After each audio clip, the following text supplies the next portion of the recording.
বঙ্গবন্ধু জিয়াউর রহমান বীরত্ব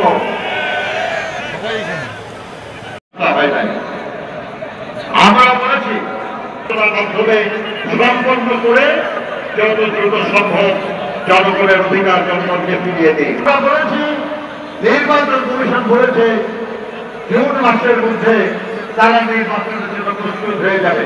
কমিশনের ঐক্যবদ্ধ কমিশন যেটা হয়েছে তার প্রধান বলেছেন, পত্রিকায় এসেছে বলেছেন তার আলোকে একটা সনদ প্রস্তুত করতে পারবেন। আর তাহলে যে তারুণ্যের সমাবেশ বগুড়ার এই মাঠে অনুষ্ঠিত হল,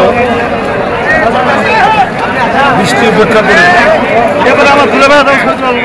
এই বিভাগের তরুণরা যেভাবে এখানে অংশগ্রহণ করেছে প্রমাণিত হয়েছে আজকে বাংলাদেশের তরুণরা যুবদল, ছাত্রদল এবং স্বেচ্ছাসেবক দলে ঐক্যবদ্ধ।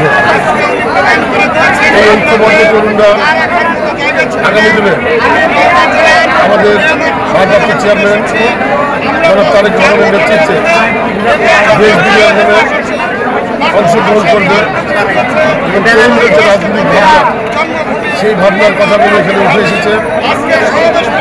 আমি বিশ্বাস করি আমার নেতা জনাব তারেক রহমান তরুণদেরকে অগ্রাধিকার দিয়ে আগামী দিনে সফলভাবে রাষ্ট্র পরিচালনা করবেন।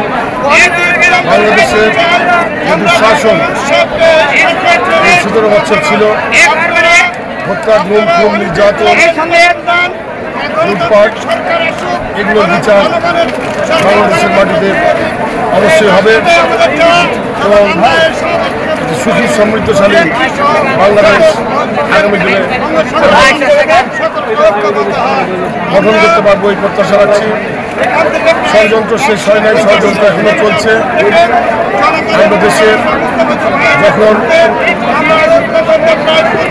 অন্তর্বর্তীকালীন সরকার দেখছি, এই অন্তর্বর্তীকালীন সরকারও এখনো সঠিক রোডম্যাপ প্রণয়ন করে যে জাতীয় সংসদের নির্বাচন এইটি এখনো দিচ্ছে না।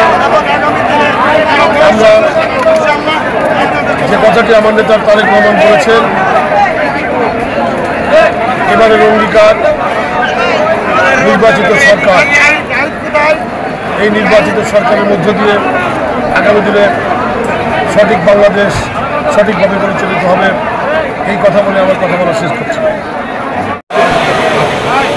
সেই হারানো গণতন্ত্রকে পুনরুদ্ধার করার জন্য আমরা আমাদের মা গণতন্ত্রের বাগান দেশনেত্রী এবং খালেদা জিয়ার নেতৃত্বে 9 বছর অবিরাম লড়াই করে আবার আমরা সংসদে গণতন্ত্র করব। কিন্তু তাও রক্ষা করা যায় নাই।